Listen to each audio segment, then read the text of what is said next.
What is going on, geeks and wrestling fans? It's your boy Ryan, aka Mr. Showtime, and you're listening to another episode of Hardcore Geek Wrestling. It is WrestleMania week, and I'm coming to you live from my couch. I am ridiculously under the weather today. I had to miss work and everything. So, regardless, I still wanted to get you guys out this episode. As we promised, we're going to be doing an episode a day.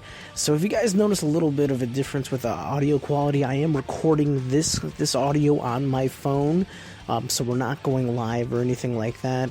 So my apologies, but the next 7 or 8 episodes or whatever we have going on with this, I think it's 5 more episodes. Those next episodes should sound a little bit better, so my apologies.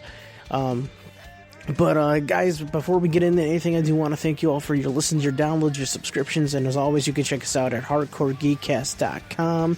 All of our past episodes are on iTunes. Just search Hardcore Geek Wrestling. We are on Spreaker.com and anywhere else you can find your favorite pro wrestling podcast. You can always type in Hardcore Geek and it's pretty simple to find us. Pretty easy way. I'm so out of it. I'm so sorry. So what I want to talk about today is the WWE. They always find a way to incorporate legends and past superstars into their storylines. And that's something that we're really seeing right now as far as WrestleMania is concerned. We have Goldberg as the Universal Champion going up against Brock Lesnar. We've got legends such as The Undertaker, which at this point he is considered a legend. He's a part-timer as much as we love him.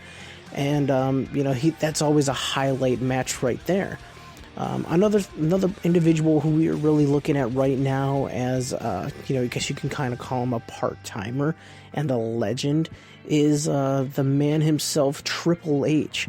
Now, WWE in the past, they've found a way to incorporate these legends, whether it's, these backstage segments. And I'm talking about legends like, your Hillbilly Jim and your Ricky Steamboat and whatnot. Some people see it as, a way to pay tribute to the past and pay tribute to the superstars that really kind of laid the groundwork for the superstars of today. Some people on the flip side of that coin, they kind of look at it as WWE relying on these past superstars as a crutch. I for one, I think that you can kind of do it both ways, but you have to be able to use these superstars or these legends, quote unquote, in the right capacity. People who are still like mobile and, good in the ring, like the guys I mentioned, like Triple H, The Undertaker, Goldberg, Lesnar. That makes sense to kind of keep them in the main storylines, at least leading up to WrestleMania. When you got guys like, you bring in like Hacksaw Jim Duggan, Diamond Dallas Page, as much as I love him, you bring in guys like, Hillbilly Jim and, the past legends. I, for one, I don't really need a random backstage segment with, Mean Gene and Pee Wee Herman, like we got I think it was at WrestleMania 27. I don't need like an interaction between, Hillbilly Jim and Snoop Dogg. That's just me. Some people look at those things and they think it's funny. I, for one, I think it's a waste of valuable time on a WrestleMania card. You kind of look at things like the thing that I'm really most upset about this year, and it has nothing to do with legends, but it's goes to the fact of WWE maybe not having their priorities straight. So they announced these musical performances. They announced that Pitbull's going to be performing on the main show. As a result, we found out that the Andre the Giant Battle Royal, the SmackDown Women's Championship match, and the Cruiserweight Championship match have all been moved to the pre-show. And I think that's kind of ridiculous. That's kind of like what you would see sometimes when you would bring in these legendary matches, like the you'd have like let me use the best example. WrestleMania 25. Chris Jericho went against, I believe it was Roddy Piper, Jimmy Snuka, and who else am I forgetting here? It wasn't Ric Flair. Ric Flair was in the corner. I can't remember who else was in that match. It's going to drive me insane. Ricky Steamboat, Jimmy Snuka. Oh, yeah. Jimmy Snuka, Rick Steamboat, and Roddy Piper. Now, that was an interesting storyline, but I think that they could have gotten, the Legends involved, but maybe not having them go against Jericho. The only one that really looked good against Jericho was Ricky the Dragon Steamboat. Maybe they should have just made that a one-on-one match, but you have segments like that, and segments like like the ones I mentioned with Mean Gene and Pee Wee Herman and all that. From WrestleMania 27, and I think that's just like a crappy way to use the Legends. If you're gonna put them on the card, and if you're gonna, if they're still able to at least take a bump or so, I would suggest something like the Gimmick Battle Royal from WrestleMania 17. That's actually a match I really enjoyed. It was really quick. We got to see a lot of the past superstars in the past. The gimmicks. We got Iron Sheik and Sergeant Slaughter in there. We got the Goon, and I think Doink was in there and everything. If you're gonna try to bring in some of these older legends, maybe kind of throw them in a match like that real quick, and maybe do that on the pre-show. I don't think you should bump any championship matches to the pre-show or a match that's paying tribute to Andre the Giant. That's another thing. If you want to take some of these legends, you put them in the Andre the Giant Battle Royal. Like last year, I think they did it a little wrong. Tatanka was in there, and nobody mentioned him. We just happened to notice him as we were all watching the match. We're like, oh, who's that dude? I'm like, oh, it looks like Tatanka. Holy crap, it is Tatanka. And I think that, for a legend like that kind of coming back, you could have at least given him an entrance. So I think that if you utilize these older legends in that capacity, it makes sense. And that's no offense to the older legends, because they're freaking amazing.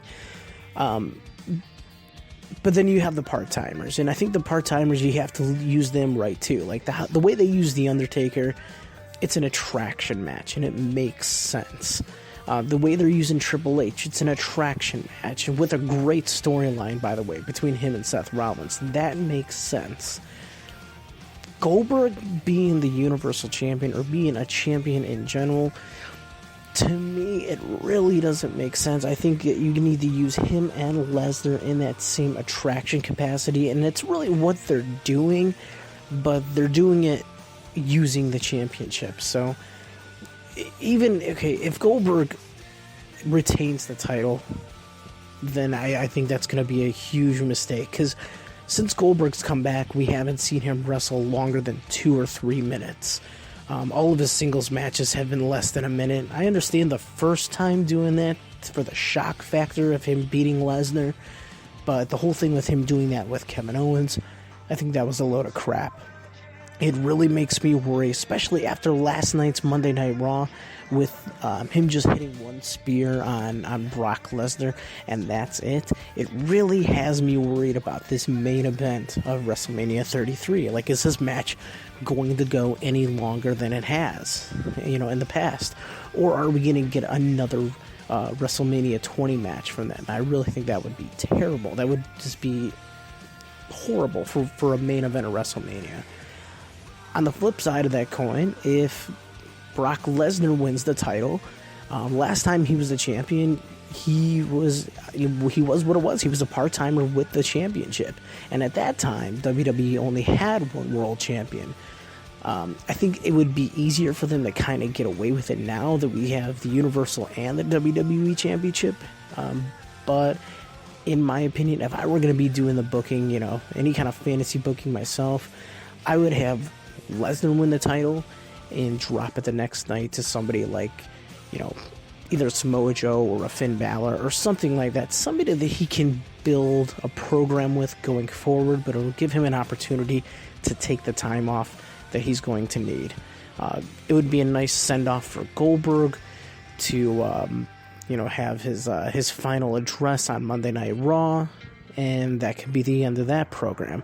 Regardless, I think Brock Lesnar does need the win here, but that's a prime example of two legends being used in an attraction match. Just, you throw the title in, it's kind of just a little bit of a twist. So, I don't know. That's really what we want to talk about today. Originally, we planned on having some people kind of join in. Unfortunately, I didn't want to have anybody in the house today. So, sorry about the quick segment today. However, we do have a special segment for you guys right now. I had a chance to go to Mega Championship Wrestling's Mo Money, Mo Problems event this past weekend, and I had the opportunity to sit down with a lot of the talent.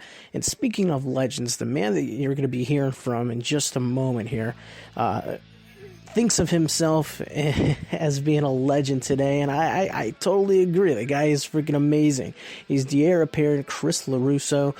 You guys would know him from IWC, from Ring of Honor. I had a chance to see him in Mega Championship Wrestling this past weekend, and I had a chance to sit down with Chris and talk about some of his favorite moments, some of his favorite WrestleMania moments, some experiences of him being in Ring of Honor and working the independents, and it was a really fun time, real good interview. So right now we're going to be going to the Chris LeRusso episode, which is going to actually take us out of the episode for today. So before we get to the interview with Chris LeRusso, I'm going to go ahead and let you guys know that we will be live tomorrow night. It'll be myself and Joe. We're going to be talking about the women of WrestleMania and the women's championship matches that we have coming up this week. Also, the past women's matches and how they have evolved over the years. And we're also going to have a special interview with Mega Championship Wrestling's Fighting Spirit champion, Jocelyn Navarro. That'll all be on the show tomorrow. So before we get underway, I want to thank you guys for listening and for all your downloads, your subscriptions, and be sure to check out Chris LeRusso when he's in town. We're going to have all of his information in this interview. So we're going to go to the interview right now, and we will see you tomorrow.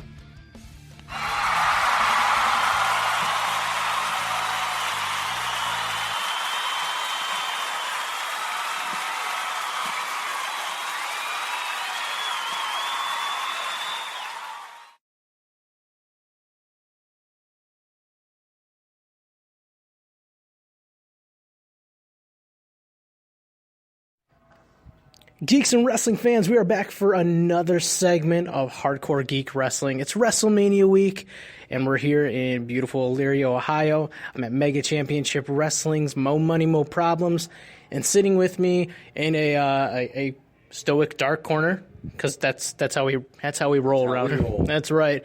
I got the heir apparent, Chris LeRusso. What's going on, my friend? What's going on? Thank you for having me on the show. Oh, thanks for coming on, man. So tonight, kick-ass scramble match.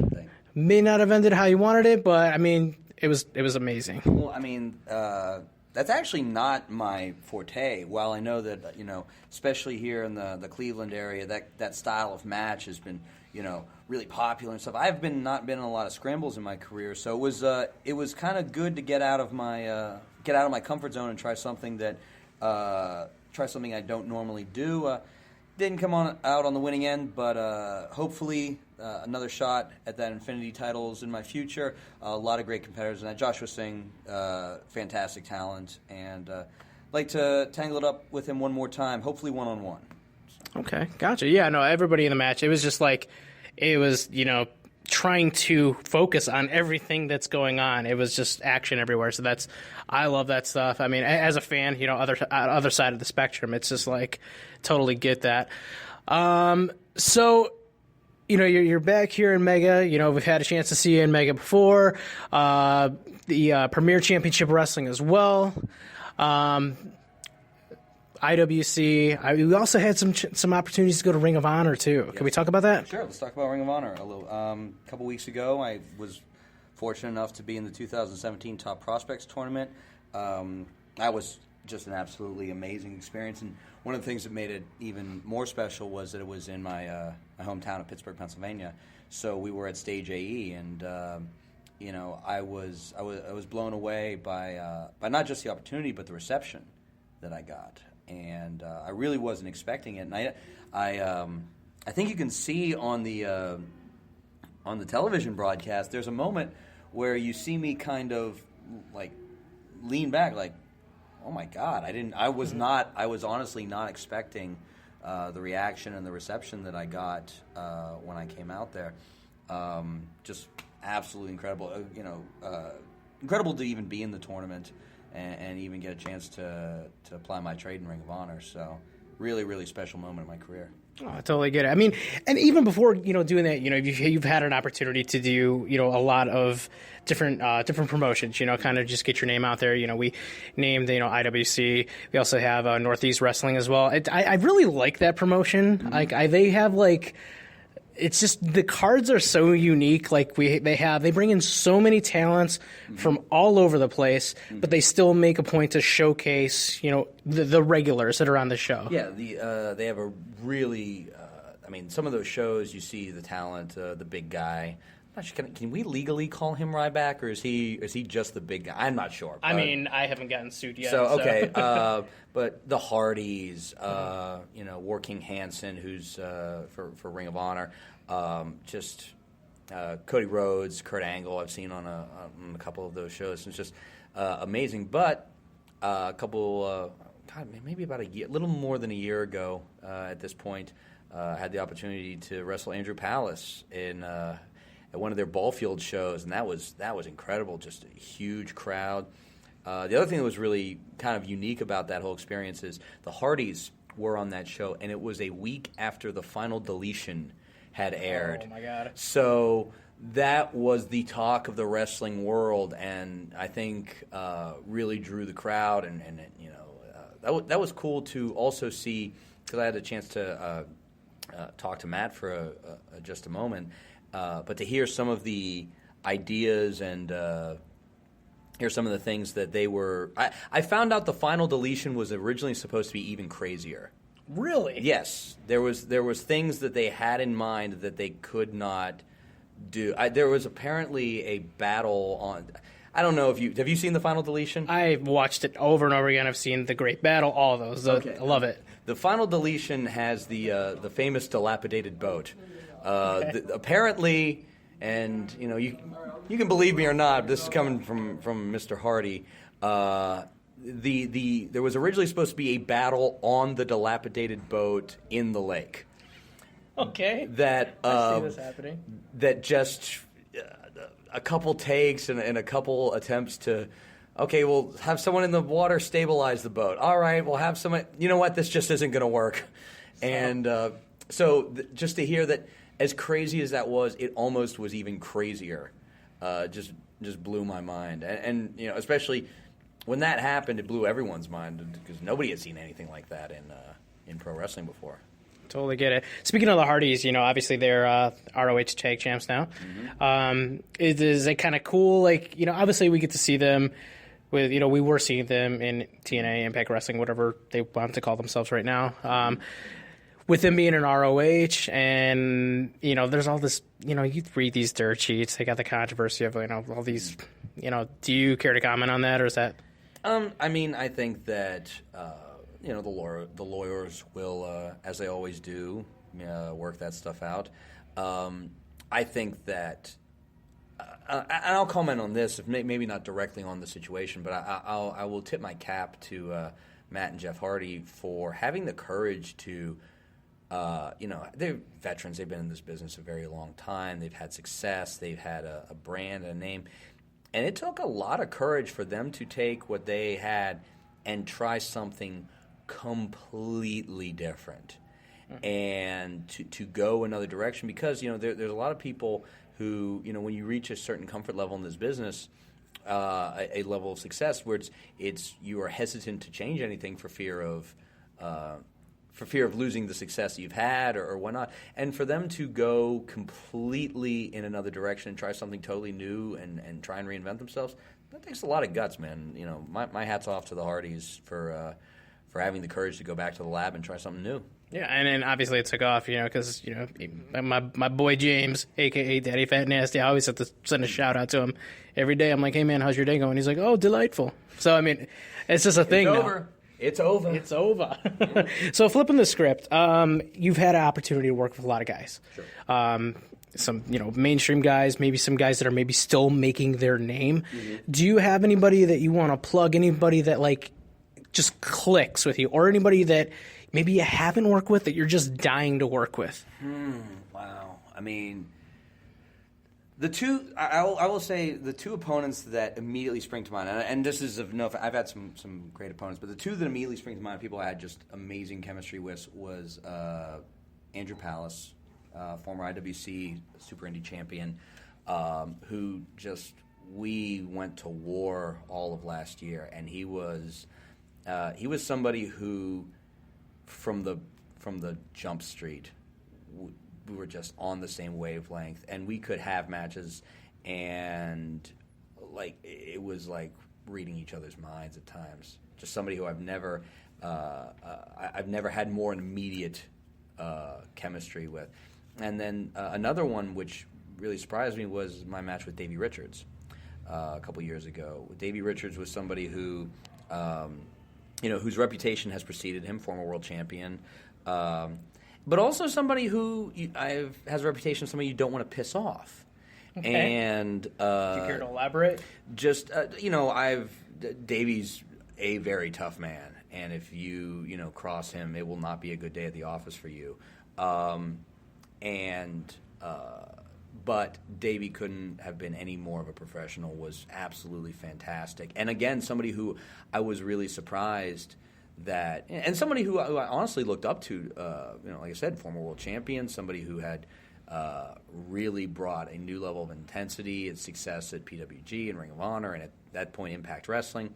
And that was just that was a career highlight. As far as somebody who I'd like to work with, there's a talent in Pittsburgh. He's kind of flying under the radar right now.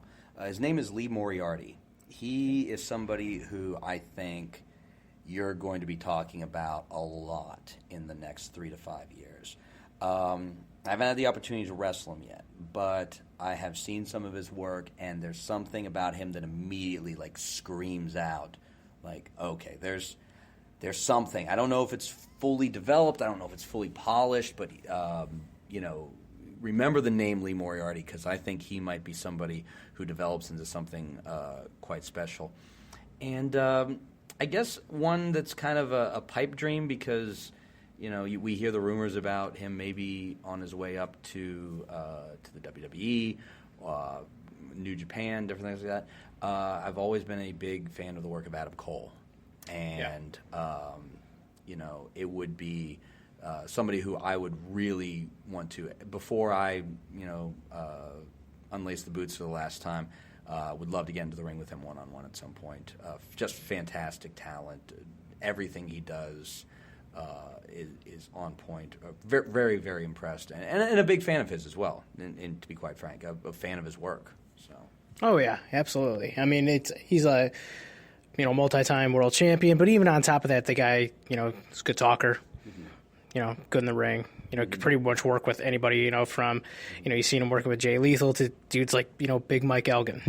So definitely that's somebody that I would love to have on the show. We'll just say amazing. We'll say that. So this week, as I mentioned before, it's WrestleMania week. Mm-hmm. So from one wrestling fan to another, mm-hmm. I got to get some information from you. What's your WrestleMania moment? What's is it a match? Is it a segment? This might seem a little off the beaten path. I was very young when it happened, but it stuck with me. It was at WrestleMania 8. Okay. And it was the end of the final match where Hulk Hogan is getting worked over by Sid Justice and Papa Shango, and the Ultimate Warrior comes out. And when I was growing up, I was probably the biggest Ultimate Warrior fan in the world. And I remember that moment just blew my mind, because he'd been out of the WWE for several months, mm-hmm. and it did not look like he was going to make a return, and for him to come back to to close out WrestleMania, especially when I was a kid, just absolutely blew my mind. That was probably my top WrestleMania moment, and I'm sure there's been better matches, better segments, but I think looking at it through rose-colored glasses and as a kid, that moment definitely hit me the hardest. Gotcha. I mean, as a kid, you look at a guy; it's a real life superhero, and Absolutely. how can you not fall in love with that type of character? So I totally get that. So before we wrap up, Sure. I want to find out from you where we can find you. I want everybody listening to know where they can find you if you're going to be in their town, where we can find you on social media, any kind of merch we want to get from you. All right, so it's at Chris LeRusso on Twitter, Chris LeRusso on Facebook, Chris LeRusso on Instagram. I'm trying to think. I want to order. Okay, so upcoming in the next few weeks, I will be working for IWC April 7th and 8th in Wheeling, West Virginia, and Meadville, Pennsylvania. Those are the Legends shows featuring the big guy, Ricky the Dragon Steamboat, Mr. Anderson. Excuse me. Hasn't been Mr. Kennedy in a long time. The Hardys. You can also find me at here, Mega Championship Wrestling. Premier Championship Wrestling out of Turner's Hall, the Monster Factory out of Paulsboro, New Jersey, just came back from a big show down there featuring the Money in the Miles, who just recently made their debuts on Impact Wrestling. So that was a cool experience. Mentioned IWC. Oh boy, I'm gonna NWA Midwest. Somebody's gonna get angry if I don't mention a name. Just check out my my Twitter and Facebook for all the information on where you can find me. And Chris LeRusso will hopefully be back on your television set sometime very shortly. We all hope so as well. Chris, I want to thank you so much for coming on the show, man. Thank you for having me. Thank you.